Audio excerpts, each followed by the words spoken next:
नमस्कार दोस्तों, आज की इस रोमांचक कहानी में आप सभी का स्वागत है। उस दिन शुक्रवार था। साप्ताहिक थकान और आने वाले आराम के इंतजार का दिन।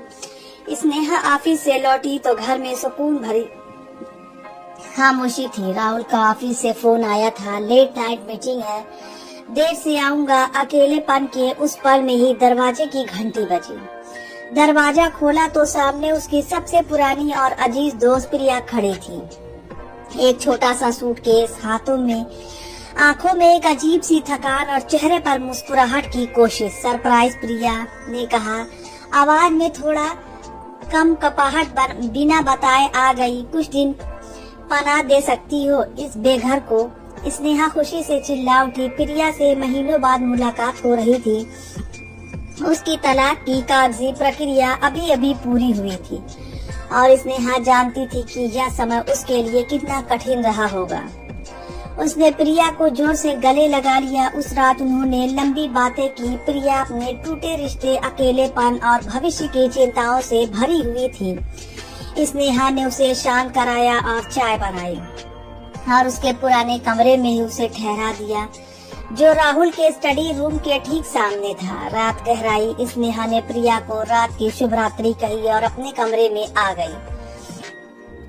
थकान की वजह से वह जल्दी सो गई, लेकिन नींद बेचैन और हल्की थी। आधी रात के बाद शायद 2:30 बजे के करीब उसे प्यास लगी। वह उठी और पानी पीने किचन की ओर चली।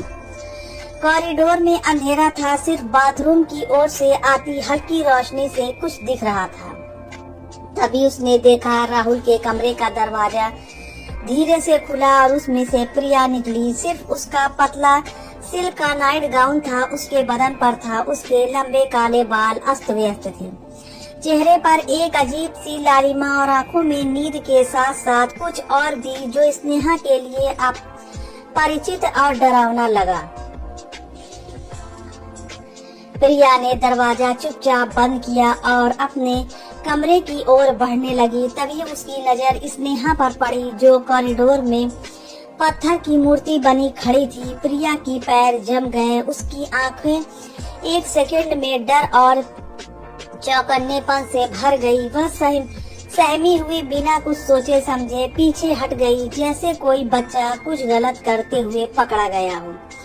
स्नेहा, ओ माय गॉड, तुम उठी हुई हो। आवाज कांप रही थी। स्नेहा कुछ बोल नहीं पा रही थी, उसका गला सूख गया था। दिल तेज धड़कनों की आवाज के सिवा कुछ सुन नहीं पा रहा था। वह बस देखती रही अपनी सबसे अच्छी दोस्त को अपने पति के कमरे से रात के अंधेरे में उस तरह के कपड़ों में निकलती हुई। तुम क्या सोच रही हो? कुछ नहीं हुआ है, सच्ची, प्रिया ने जल्दी से कहा, हाथ आगे बढ़ाते हुए। यह जो दिख रहा है वह है ही नहीं मैं। लेकिन स्नेहा ने और नहीं सुना। वह मुड़ी और अपने कमरे में चली गई। दरवाजा धीरे से लेकिन दृढ़ता से बंद कर लिया। उसने सोने की कोशिश भी नहीं की। वह बिस्तर पर बैठी रही, खिड़की से बाहर अंधेरे को देखते रही। उसके दिमाग में तूफान था। एक तरफ विश्वासघात का तीखा कच्चा दर्द था, दूसरी तरफ बीते सालों की यादें। प्रिया के साथ कॉलेज के दिन, उसकी शादी में प्रिया की मदद, राहुल से मिलवाने में उसकी भूमिका, हर खुशी और गम में साथ। क्या यह सब एक झूठा था? क्या दोस्ती इतनी सस्ती थी? और राहुल, क्या उसकी नजरों में जो प्यार दिखता था वह सिर्फ एक मुखौटा था? सुबह होने तक स्नेहा का दर्द एक ठंडा सख्त क्रोध में बदल चुका था। उसने कमरे से बाहर निकलने का फैसला किया। जैसे ही वह बाथरूम की ओर गई, प्रिया ने उसे रोकने की कोशिश की। वह पहले से ही तैयार थी। उसके सामने उसका सूटकेस पड़ा था। स्नेहा, मैं जा रही हूँ, प्रिया ने कहा, आंखें नीचे करके। लेकिन जाने से पहले तुम्हें सच जानना चाहिए। कल रात जो प्रिया, स्नेहा ने अपनी आवाज को जितना संभव था शांत रखते हुए कहा, अभी मैं कुछ सुनने की हालत में नहीं हूँ, पर स्नेहा की आवाज में अब एक तीखापन आ गया था। उसने दरवाजा खोला और अंदर जाकर बंद कर लिया। वह सुन सकती थी कि प्रिया कुछ देर वहीं खड़ी रही, फिर धीरे धीरे कदमों की आवाज सुनाई दी और फिर दरवाजा बंद होने की आवाज। घर में सन्नाटा छा गया। राहुल सुबह उठा तो उसे प्रिया के जाने की खबर मिली। उसने स्नेहा से पूछा तो स्नेहा ने बस इतना कहा, उसने जाना बेहतर समझा। राहुल के चेहरे पर हैरानी थी, लेकिन उसने कुछ नहीं कहा। पूरा दिन स्नेहा ने राहुल से एक शब्द भी नहीं बोला। वह ऑफिस चली गई, लेकिन काम पर ध्यान नहीं लगा पाई। हर पल उसकी आंखों के सामने वह दृश्य घूम जाता, अंधेरा कॉरिडोर, खुलता दरवाजा और प्रिया का वह रूप। स्नेहा शाम को घर लौटी तो राहुल ने खाने की मेज पर बात शुरू करने की कोशिश की। स्नेहा, हमें प्रिया के बारे में बात करनी चाहिए। मुझे लगता है कुछ गलतफहमी हुई है। गलतफहमी? स्नेहा ने कांटे रख दिए आवाज में जलन थी। रात के 2:30 बजे तुम्हारे कमरे से मेरी सहेली का उस हालत में निकलना कोई गलतफहमी है? मैंने अपनी आंखों से देखा। राहुल का चेहरा गंभीर हो गया। तुमने देखा जरूर, लेकिन समझा कुछ और। मुझे कल रात तेज माइग्रेन का दौरा पड़ा था। मेरी दवा खत्म थी, तुम गहरी नींद में थी। मैंने तुम्हें जगाना नहीं चाहा। मुझे पता था कि प्रिया को भी माइग्रेन की समस्या है और वह हमेशा अपनी दवा अपने साथ रखती है। मैंने उसे मैसेज किया, वह दवा लेकर आई। बस इतना ही हुआ। स्नेहा ने उसकी तरफ देखा। राहुल की आंखों में ईमानदारी थी, लेकिन दर्द भी था। वह जानती थी कि राहुल कभी सीधे सीधे झूठ नहीं बोलता, लेकिन फिर वह नजर, वह नाइट गाउन, वह अस्त व्यस्त हालत, सिर्फ दवा देने के लिए उसे उस हालत में आने की क्या जरूरत थी? स्नेहा ने पूछा। आवाज अब धीमी और थकी हुई थी। और तुम मुझे जगा क्यों नहीं सकते थे? मैंने सोचा तुम्हारी नींद खराब ना हो, राहुल ने कहा। और प्रिया, शायद वह पहले से सो रही थी, इसलिए ऐसे ही आ गई। शायद उसने सोचा भी नहीं होगा कि तुम उठ जाओगी। स्नेहा, प्रिया हमारी दोस्त है, तुम्हारी सबसे करीबी दोस्त है। क्या तुम सचमुच यह सोच सकती हो कि वह और मैं? स्नेहा चुप हो गई। वह जानती थी कि प्रिया ने हमेशा उसकी दोस्ती को सबसे ऊपर रखा था। जब स्नेहा बीमार पड़ी तो प्रिया उसके घर आकर रहती। जब राहुल के पिता का देहांत हुआ तो प्रिया हफ्ते भर उनके साथ रही, सब संभाला। क्या ऐसी दोस्ती धोखे में बदल सकती थी? लेकिन फिर भी दिल में एक कांटा चुभ रहा था, शक की एक काली छाया। अगले दिन ऑफिस से लौटते हुए स्नेहा का फोन बजा। प्रिया का नाम स्क्रीन पर चमक रहा था। पहली बार उसने कॉल रिजेक्ट कर दी, फिर दूसरी, तीसरी, चौथी बार फोन बजा तो स्नेहा ने कॉल उठाया। सुनो प्रिया, मैं तुमसे अभी बात नहीं करना चाहती, बस 1 मिनट। स्नेहा, एक बार मेरी बात सुन लो। मैं तुम्हारे घर के बाहर खड़ी हूँ, तुम्हारे आने का इंतजार है। उसका दिल जोरों से धड़क रहा था। घर पहुंची तो प्रिया सचमुच गेट के बाहर खड़ी थी। उसके चेहरे पर थकान और बेचैनी साफ झलक रही थी। अंदर आओ, स्नेहा ने बिना कुछ देखे कहा। लिविंग रूम में दोनों सामने बैठे। सन्नाटा भारी था। कल रात प्रिया ने शुरुआत की। आवाज में गहरा पश्चाताप था। मैं सो रही थी कि राहुल का मैसेज आया। उसे सर दर्द था, दवा चाहिए थी। मैं उठी, मेरा सर भी थोड़ा भारी था। मैं जल्दी में बिना सोचे बस अपना रुमाल ओढ़ कर दवा लेकर चली गई। मुझे ख्याल ही नहीं रहा कि मैं कैसी लग रही हूँ। मैंने दवा दी, पानी दिया और वापस आ गई। जब मैंने तुम्हें देखा स्नेहा, मैं तुम्हारी आंखों में जो देख रही थी उससे मेरी सांसें रुक गई। मैं समझ गई कि तुम क्या सोच रही होगी और उस पर मुझे एहसास हुआ कि मैंने कितनी बड़ी गलती कर दी। मुझे तुम्हें तुरंत समझाना चाहिए था, लेकिन मैं डर गई कि तुम मेरी एक नहीं सुनोगी। प्रिया की आंखों में आंसू थे। तुम मेरी सबसे अच्छी दोस्त हो स्नेहा, तुमने मेरा सबसे बुरे दिनों में मेरा साथ दिया। क्या तुम सचमुच यह सोच सकती हो कि मैं तुम्हारे साथ ऐसा कर सकती हूँ? राहुल तुम्हारा पति है और तुम्हारे लिए उसका जो प्यार है वह मैं हर रोज देखती हूँ। मैं उस प्यार को भंग नहीं कर सकती, मैं हार नहीं सकती। स्नेहा ने प्रिया को देखा। उसके आंसू, उसका दर्द, क्या यह नाटक था या सच्चाई? उसका दिमाग अब भी संघर्ष कर रहा था। प्रिया, मैं जो देखती हूँ उस पर यकीन करती हूँ और मैंने तुम्हें देखा।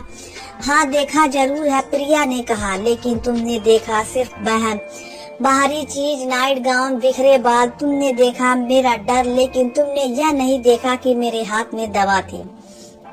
तुमने यह नहीं देखा कि मैं सिर्फ 2 मिनट के लिए अंदर गई थी। तुमने यह नहीं देखा कि राहुल दर्द से कराह रहा था। तुमने सिर्फ वही देखा जो तुम्हारे डर ने तुम्हें दिखाया।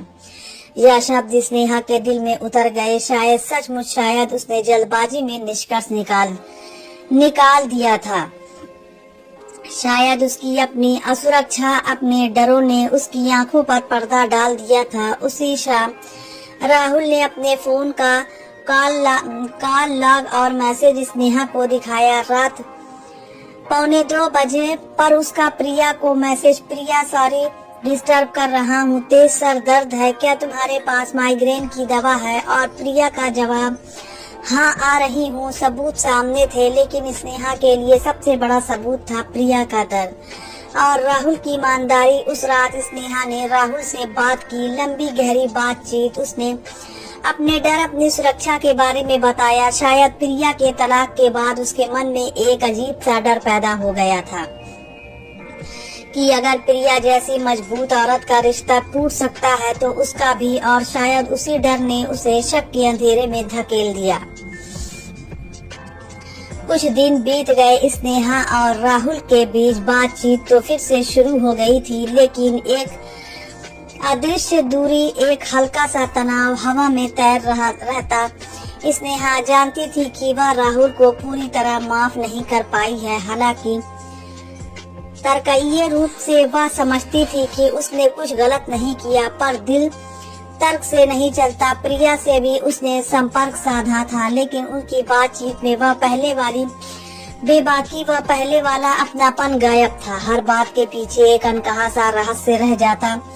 एक रविवार की दोपहर स्नेहा अकेले बैठी पुराने एल्बम देख रही थी। कॉलेज की तस्वीरें, शादी तस्वीरें, प्रिया के साथ की हंसी मजाक वाली फोटो। तभी उसकी नजर एक फोटो पर पड़ी जहां वह और प्रिया समुद्र किनारे खड़े थे।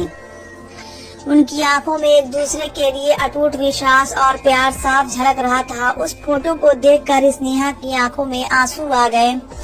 उसे एहसास हुआ कि उसने सिर्फ एक शाम की घटना के आधार पर सालों के रिश्ते को संदेह की दृष्टि से देखना शुरू कर दिया था। क्या विश्वास इतना कमजोर होता है? उसी शाम उसने प्रिया को फोन किया। प्रिया, कल ऑफिस से छुट्टी ले रही हूँ, तुम्हारे साथ कुछ वक्त बिताना चाहती हूँ, बस हम दोनों। अगले दिन दोनों पुराने कॉलेज कैंटीन में बैठे थे जहाँ उनकी दोस्ती की ड्यू पड़ी थी। चाय के कप से उठती भाप के बीच स्नेहा ने धीरे से कहा, प्रिया मुझे माफ कर दो, मैं तुम्हें और राहुल को, हमारे रिश्ते को इतने सस्ते में शक के घेरे में ला दिया। प्रिया ने उसका हाथ थाम लिया। माफी की कोई बात नहीं स्नेहा, तुम्हारी प्रतिक्रिया स्वाभाविक थी।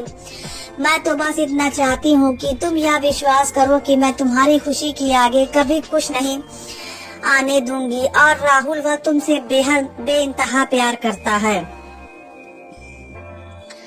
उस रात दवा देते वक्त भी उसकी आंखों में सिर्फ दर्द नहीं था, तुम्हारी चिंता भी थी। वह बार बार कह रहा था कि काश तुम्हें पता चल जाए कि उसे दर्द है, पर वह तुम्हारी नींद खराब नहीं करना चाहता। स्नेहा ने गहरी सांस ली। यही तो प्यार की निशानी थी, छोटी छोटी चीजों में एक दूसरे का ख्याल रखना। और उसने उस रात राहुल के उस प्यार पर सवाल उठा दिया था। घर लौटकर स्नेहा ने राहुल को लिविंग रूम में बैठा पाया। उसके हाथ में एक फाइल थी और चेहरे पर गहरी चिंता के भाव। स्नेहा उसके पास बैठ गई। क्या बात है, सब ठीक तो है? राहुल ने फाइल स्नेहा की ओर बढ़ाई। यह देखो, प्रिया के लिए फ्लैट के कुछ ऑप्शन हैं। वह लंबे वक्त तक होटल में नहीं रह सकती। मैंने कुछ दोस्तों से बात की है, कुछ अच्छे से सोसाइटी में वैकेंसी है। मैं चाहता हूँ कि हम उसकी इस नई शुरुआत में उसका साथ दें। स्नेहा का गला भर आया।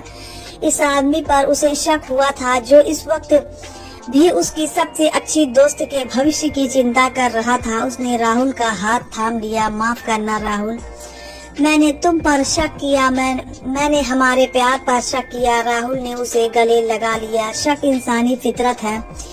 स्नेहा पर जो रिश्ते सच्चे होते हैं वह शक के बाद भी बच जाते हैं और मजबूत होकर उभरते हैं। मुझे तुम पर गुस्सा नहीं है, मुझे बस इतना दुख है कि तुमने इतने दिन तक यह दर्द अपने अंदर रखा। अगली बार से किसी भी बात को लेकर अंदर ही अंदर न सड़ने देना, सीधे मेरे पास आना। उस रात स्नेहा, राहुल और प्रिया तीनों एक साथ डिनर पर बैठे। पहली बार उस घटना के बाद हवा में हल्कापन था, हंसी थी। बातों बातों में प्रिया ने कहा, अब से मैं रात को किसी के कमरे में जाऊंगी तो पूरा वूलन सूट पहन कर जाऊंगी, चाहे कितनी भी गर्मी क्यों ना हो। सब हंस पड़े। ये हंसी ही थी जो अंततः उन सब के दिलों के बोझ को हल्का कर रही थी।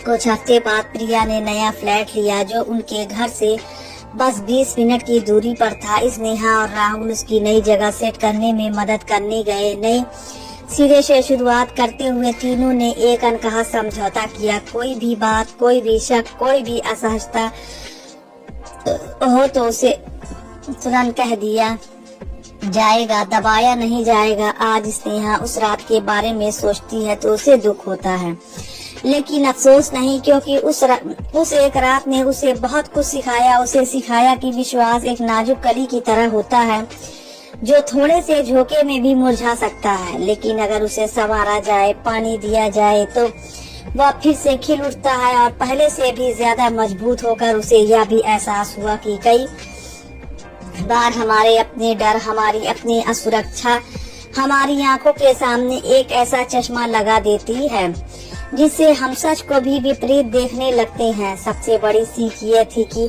रिश्तों में संवाद सबसे जरूरी हथियार है। 1 मिनट की बात गलतफहमी जंगल को भी काट सकती है, और कभी कभी एक रिश्ते की असली परीक्षा तब होती है जब वह टूटने के कगार पर होता है। उसे संभाल कर, समझ कर, माफ करके फिर से जोड़ना ही सच्चे प्यार और दोस्ती की निशानी है। स्नेहा आज भी कभी कभी रात में उठती है, पानी पीने जाती है। कॉरिडोर अंधेरा होता है, लेकिन अब उस अंधेरे में उसे डर नहीं लगता, क्योंकि वह जानती है कि अंधेरा सिर्फ दृश्य को ढांकता है, सच्चाई को नहीं। और सच्चाई यह है कि उसके पास एक ऐसा पति है जो उससे प्यार करता है, और एक ऐसी दोस्त है जो उसकी खुशी के लिए कुछ भी कर सकती है।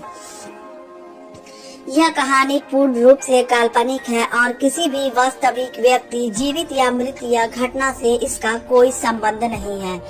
इसका उद्देश्य केवल पाठकों का मनोरंजन करना और सामाजिक जागरूकता को बढ़ावा देना है। कहानी में बड़े चरित्र और घटनाएं काल्पनिक हैं। तो दोस्तों, यह थी हमारी आज की कहानी। अगर आपको पसंद आए तो लाइक कर दें और हमारे चैनल को भी सब्सक्राइब कर लें। मिलते हैं अगली वीडियो में, तब तक के लिए धन्यवाद।